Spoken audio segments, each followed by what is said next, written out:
মুক্তাগাছা, সে যখন মুক্তাগাছা উপজেলা ছাত্র দলের সাধারণ সম্পাদক ছিলেন, তখন আমি লন্ডন কাশীপুর ইউনিয়ন ছাত্র দলের সভাপতি নির্বাচিত হই। প্রিয় ভাইয়ের আমার, তার নেতৃত্বে রাজনীতি করেছি। আজকে সাইদুর রহমান ফরাজির গ্রুপে যারা রাজনীতি করতো, মুক্তাগাছায় বিএনপি তাদের কোনো মূল্যায়নই করে নাই। আপনারা সকলে জেনে থাকবেন। আমার কথা সত্য না মিথ্যা? প্রিয় ভাইয়ের আমার, আজকে এই সন্ত্রাসিয়া জীবনে প্রথম আমি এসেছি। 17 বছর পর এই সন্ত্রাসিয়া বাজারে দুটো কথা বলার তৌফিক মহান আল্লাহ পাক আমাকে দান করেছেন। প্রিয় ভাইয়ের আমার, আমরা বিএনপিকে ভালোবাসি, এই দলকে ভালোবাসি, কিন্তু দেখবেন আপনাদের এলাকায়, আমাদের এলাকায়, সব জায়গাতেই কিছু তেলবাজি লোক দেখবেন, যাবতীয় যত তারা তাদেরকে কোনো আন্দোলন সংগ্রামে তারা ছিল না, তারাই আজকে মাতবরি করতেছে। তারা বিভিন্ন জায়গায় দেখবেন যত অপকর্ম আছে তারা করছে। বিএনপির কোন ত্যাগী কর্মী, বিএনপির কোন ক্ষতি হয় এরকম কোন কার্যক্রম করেন আমার মনে হয়, আমি এটাই জানি।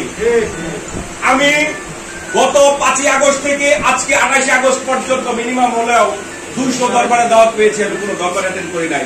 দরবারে গেলেই দেখছি কোন না কোন পক্ষ টাকা নিয়েছে, কোন না কোন পক্ষ এটার সাথে জড়িত। এটা তৃণমূল থেকে শুরু করে বিএনপির একেবারে মুক্তাগাছার আপাদমস্তক পর্যন্ত, বড় মাথা পর্যন্ত এর সাথে জড়িত। আজকে আমি সত্য কথা বলতে গেলে বিএনপির লোকজন আমাকে হয়তো তিরস্কার করতে পারে, আমাকে অপরাধী বানাইতে পারে, কিন্তু সত্য এটাই, সত্য এটাই ভাই, বিএনপিকে ধ্বংস করার জন্য তারা রয়েছে। ভারপ্রাপ্ত চেয়ারম্যান তারেক রহমান হাতকে যাতে শক্তিশালী করা যায় সেই লক্ষ্যে তারা কাজ করছে না। প্রিয় ভাইয়ের আমার, সেদিন আন্দোলন সংগ্রামে আমরা ওরকম লোক পাই নাই, দেখছি কারা কারা করছে, সেই চেহারাগুলো আমাদের এখনো মনে আছে। আজকে দেখবেন কিছু কিছু নেতার, আওয়ামী লীগের লোকজন তাদেরকে একেবারে সামনের সারিতে এনে তাদেরকে নিয়ে মিছিল করতেছে লোক বাড়ানোর জন্য।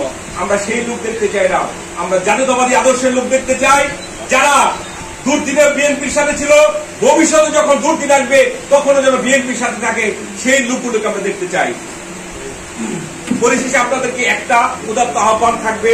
আমার ছোট ভাই, আপনাদের এই যে আপনাদের এলাকার কৃতি সন্তান সাইদ সেনাবাহিনীর চাকরি করে, ওনার মাত্র মনে হয় 6 মাস চাকরির বয়স আছে। সাইদকে আমি বলেছিলাম, সাইদ যেহেতু চাকরি শেষ, তোমাদের আল্লাহ অনেক সম্পদ দিছে, 4 নং কুমারগাতা ইউনিয়নে আমাদের অবস্থানটা একটু খারাপ, তুমি যদি রাজনীতিটা করো ভালো হয়। সাইদকে আমি বলেছিলাম, আপনারা যদি সহযোগিতা করেন, সত্রাইশাবাসী, 4 নং কুমারগাতাবাসী, হয়তো সাইদ রাজনীতিতে আসতে পারে। সাইদের জন্য শুভকামনা চাই সবার কাছ থেকে, সাইদের জন্য দোয়া চাই। আর আমার প্রিয় ভাই, আমার রাজনৈতিক অভিভাবক সাইদুর রহমান ফরাজি সাহেব মারা গেছেন। আমি সেই সাইদুর রহমান ফরাজি ভাইয়ের আত্মার মাগফিরাত কামনা করি, সকলের কাছে দোয়া চাই। আরেকটা দোয়া চাই, আমাদের বৃহত্তম ময়মনসিংহের কৃতি সন্তান, মুক্তাগাছার গৌরব, 9 নং কাশিমপুর ইউনিয়নের সন্তান, আপনাদের ভাই, আপনাদের সন্তান, বাংলাদেশ জাতীয়তাবাদী ছাত্রদল কেন্দ্রীয় সংসদের বিপ্লবী সভাপতি জনাব রাকিবুল ইসলাম রাকিব। আপনার নাম শুনছেন? রাকিবুল ইসলাম রাকিবের জন্য দোয়া করবেন। ভাইরা, জাতীয় নেতা তৈরি হতে মুক্তাগাছায় দেখছেন আপনারা কখনো? মুক্তাগাছায় একজন নেতা ছিলেন একে মুশাররফ হোসেন সাহেব, তাই তো?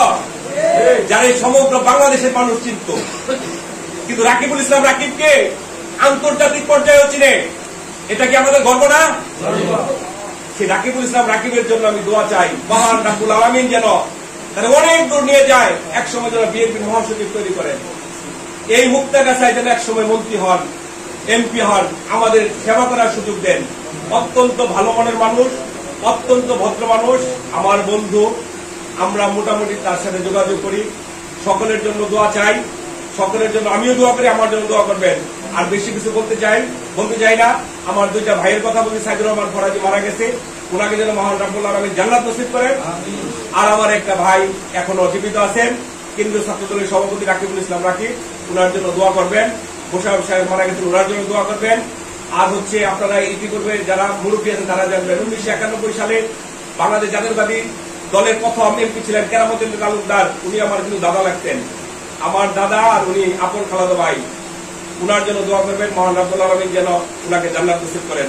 সকলকে ধন্যবাদ। অনেক কথা বলে ফেলছি, আর বলতে চাইলে রাত হয়ে গেছে অনেক। সকলকে ধন্যবাদ। আসসালামু আলাইকুম।